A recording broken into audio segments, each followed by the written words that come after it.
Hey guys, welcome back again to Ken Tamplin Vocal Academy, where the proof continues to be in the actual singing. I'm Ken Tamplin, and I want to talk to you guys about a really important subject, and the subject is singing while sick, or singing through colds and flu. Now, no matter where you get your information from, I think it's really important that you do a little research on the person that's giving you that information so that you can verify that that information is legit. For example, if you want, you could go to imdb.com and you could look at all the different movie soundtracks and things that I've recorded, or you could go to Wikipedia and you could Google my name and see 40 records that I've had out and toured the world for 30 some odd years, so that the information that you get, you know you're getting it from a credible source, okay? Now, there's some cool videos that are floating around about singing while sick. I'd like to contribute some stuff to that because there's a lot of stuff that's been left out. And I've actually been talking about singing through colds and flu now, gosh, for 30 years. I think I'm one of the only vocal coaches I've ever known that's done that. So recently there's some people that have talked about singing through colds and flu, but that can be pretty dangerous. And let me explain why. You don't want to just sing through a cold and flu unless you understand A, what kind of cold and flu you have. Do you have inflammation on the cords, your vocal folds? Are you actually hurting yourself when you're going and you're singing through colds and flu? So we're going to discuss that in a minute. But the very first thing is, I discussed about touring. Well, I've toured the world for about 30 years. I have 40 records out. Again, Google my name and you'll see. And what I really love is that if there's other coaches out there that are talking about this subject, if they've shown how much touring they've done or how much actual singing that they do they sing themselves? And that's awesome. And do they display students that sing themselves? Because it's a real telltale of where you're getting your information from, how credible or how legit or how much it can be trusted in within the scope of their own abilities. So, but let's get to this. So if I were to tour, and if I were to have a show go down on me, it could cost me thousands or even tens of thousands of dollars. So yeah, the show must go on. But what's more important than the show must be going on, is that if we have stayed in shape, in good vocal shape, up to a certain point where we get sick or cold or flu, then when we carefully sing through a cold and flu, the duration of the cold is a lot less and our recovery time is a lot faster. So that's, I think, more important than just the show must go on, because the show must go on kind of insinuates that you're going to bandage yourself up and do the best you can, push yourself out there, and then you get in the soccer game and you get beat up pretty bad, and it takes a lot more time for recovery, right? Well, that's one thing. The other thing too is when we sing through a cold and flu, again, if we're in shape, our 70% is better than most people's 100%. Let me say that again. So if we're in shape and we've been really buff and we've been working our vocals out, when we only can sing up to 70 or even 60%, that we've trained to the point that our 60 or 70% is better than most people's 100%. Now let me give you a quick funny story about this. There's a really famous basketball coach, and his name's John Wooden. Look him up, it's really cool. He actually was a basketball coach for UCLA, and there were some very famous players that came out of that team. One was Kareem Abdul-Jabbar, another one was Bill Walton, and when they were interviewed, Kareem and Bill, how it was possible that they won 10 straight years without a single loss. Think about that. 10 straight years without a single loss. It was funny because Bill Walton said, "Are you kidding me? By the time we get to the game, that's entertainment. It was fun." It was like nothing compared to what John Wooden put us through in practice. So in other words, their practice schedule was so rigorous and it was so gnarly that by the time they got to game time, they were just having fun and just toying with the opposition. So if you could kind of get your brain around that kind of technique and that kind of stamina for training, that would be awesome. So now I want to talk to you about a couple things. First thing is that again, these videos that are floating around, and there's good information in the videos, it's just really incomplete. So I want to kind of come alongside and talk about this. Like I said, I've been espousing singing through colds and flu for about 30 years now. So, and I'm the only guy that has ever known that has said this until recently, some videos that have popped up. So, but I want to clarify a couple things. The very first thing is, I have a video out called The 5 Laws of Singing, and I also have one out called Professional Vocal Workouts. So if you could refer to that, I'll put this in the liner notes in the description here on the video so you can just easily click on it. Why this is important is that it's not that we just go through a bunch of chest, head, voice workouts and everything works out all right. I have a slogan, it's called Ping is King. And I know I've said it a million times, I'm gonna say it 1,000,001 because it's that important. Ping, it's the la, Not only is that the only sound that truly grows the voice and makes it resonate and get big, but it's also the only sound that actually clears off the cords from mucus. and I want to talk about mucus, and I want to talk about inflammation, because these are really important subjects, before we sing. Let me say it again. Inflammation, mucus, reducing that or minimizing that before we sing. We don't go straight to singing. Let's talk about it. So I actually have a video that's also on YouTube. I'll put this in the description tag too. It's called How to Get Rid of Mucus for the vocal folds. So it's going to be in the description. Guys, don't use elixirs or throat sprays and whatnot, because they contain sugar, which really turns into glycerin, or glycerin, excuse me, turns into sugar.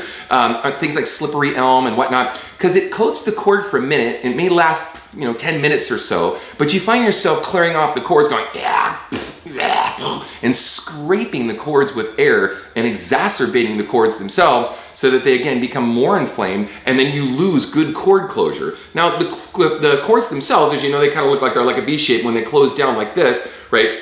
The closure is what we need to get phonation or sound, right? Well, we have a cricoarytenoid and arytenoid cartilage that takes your cords kind of like a rubber band.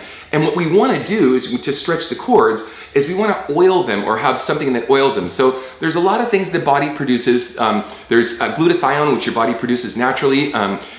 People think that if they drink a glass of water, that all of a sudden, their folds feel better. No, all you're really doing is hydrating the body to get moisture into the cords. But there's also something called mucosa, and it lines the whole wall of the mouth and the throat and whatnot. And it's not mucus, it's a form of a moisturizer. And the body will do this naturally if you know how to stretch this cord. It's the la,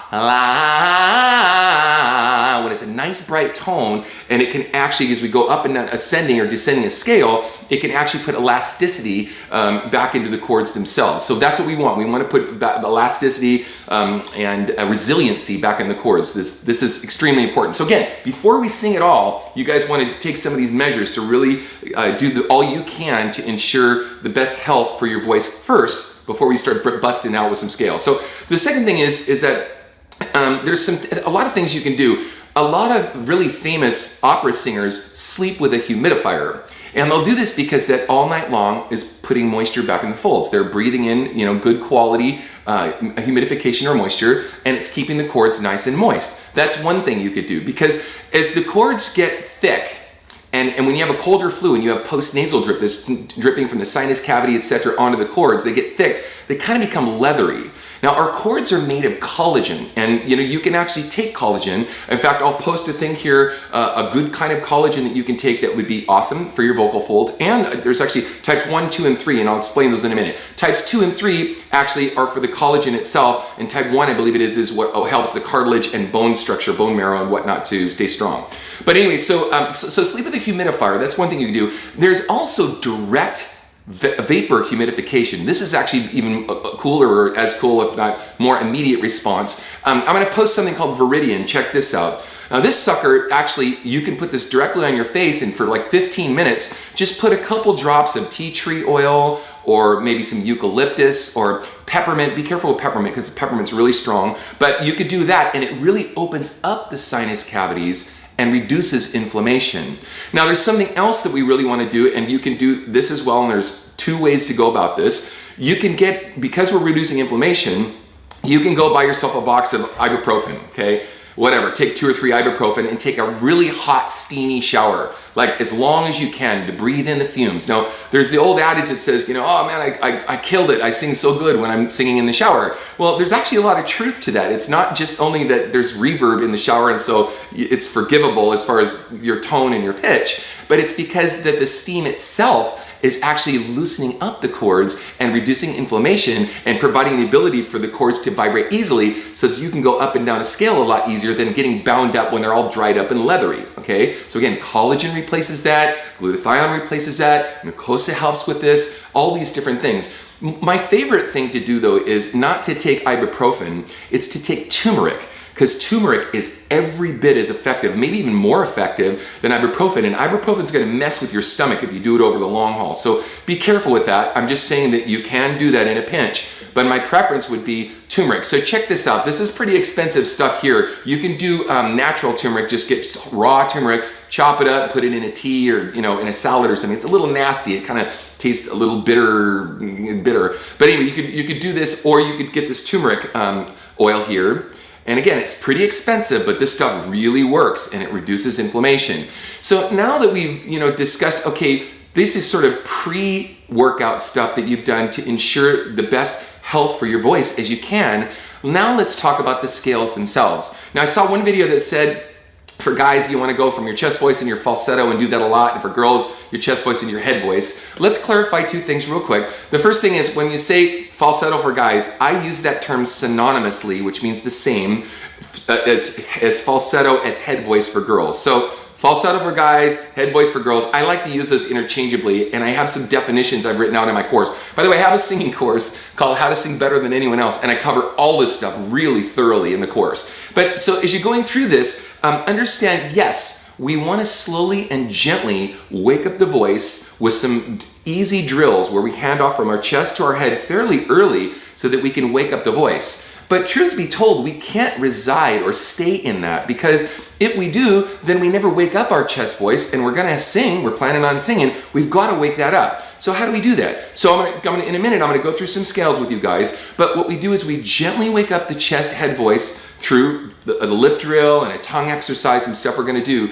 and then little by little, adding like one note at a time, start to wake up the chest voice a little bit, so that when you finally are like 20 minutes after you're doing your chest head workouts and really gently waking up the voice and getting the sinus cavities to clear and the mucus to clear and opening up resonators inside the face and mask, then you can start to wake up the chest voice, because you're not going to be singing in falsetto. You're going to need to get your chest voice to wake up. So little by little you start to bring one more note, then another note, and do some scales of some bright ping. It's the law, ping is king, bringing in that nice bright sound to wake up that chest voice. So let's go through a few scales here. I want to do the lip drill. And by the way, guys, if you can't go brr, brr, yes, you can go ahead and do this, but try to get away from being brr, brr, when you do a lip drill, because in the end, you want to relax the face so that you can accommodate this. So I'm going to start kind of low, because ladies, I want you to be able to do this up the octave of this. So guys, I'm going to start pretty doggone low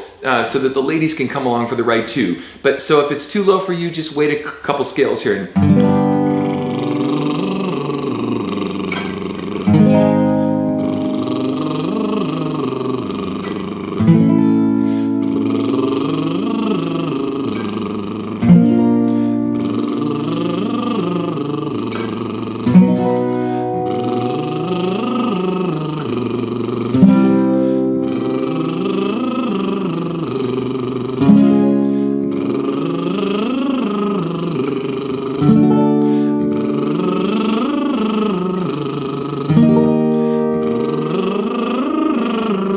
Rolling the head voice there.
Now you can continue to go up and down the scale, and we really want to do this for about 10, 15, even 20 minutes, just to kind of wake up the chest and head voice through the passaggio and have a really relaxed throat response. Now you can do another scale too, which is, I'll do it lower here.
So you can go up and down these scales to do this. Now, this other vocal coach again said, do NG, or Well, I am not a big fan of the NG, embedding that into muscle memory for the throat. Again, this is all about building muscle memory. And in my course, How to Sing Better Than Anyone Else, I teach you how to build open throat muscle memory. So this is really important to not embed a sound that we're never going to use, or we rarely use, or don't really want to use when we sing.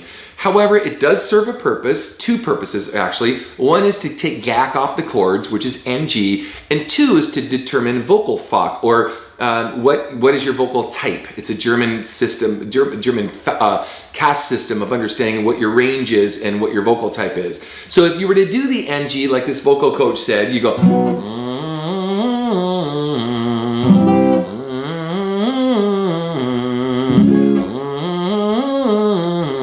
and it does actually get rid of some of the vocal gack off the chords themselves. But folks, if we're honest with ourselves, when we go to sing words like loving you, or holding you, or anything that has an NG sound in it, you find that you get caught in the throat. Loving you, and there's a yodel that happens when you try to release that sound. So if we embed that sound, we're actually embedding a sound we don't want. We want loving you, not loving you. We don't want to get rid of that sound, so we don't want to embed that. Now, the M sound, like forget that noise. That's silliness. We can do an M, and we do it like this, with the tongue. Like there's a ball in the back of your throat. Think of the vowel of like love in the throat. Because it does open up the resonators in the face, and it also helps you maintain open throat technique rather than using NG.